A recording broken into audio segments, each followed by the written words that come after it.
in the private sector, because South Africa is, a country of fairly resilient people. And when I talk about resilience, I don't talk about just kind of entrepreneurs or small businesses, but I also talk about people who do live in townships, who are vulnerable.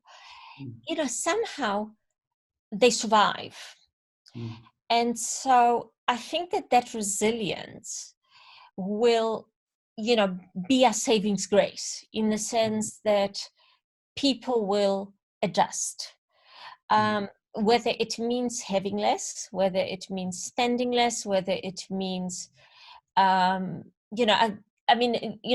of the things that we have seen is, huge amount of generosity in terms of, most families, if they can afford to, are maintaining their, the employees that they employ, whether it's in a household, whether it's a small business, they're trying to help.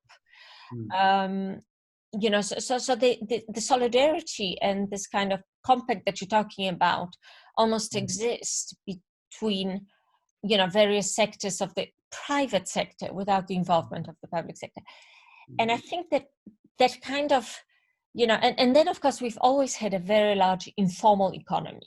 So that's the economy, and not taxes are paid, where businesses, be it spaza shops, be it someone selling fruit by the side of the road, and, be it illegitimate bootlegging, and it exists. And I think that informal economy is potentially what's going to get us through this time, not lead to a huge recovery, but at least, hopefully we are not going to see people dying of hunger.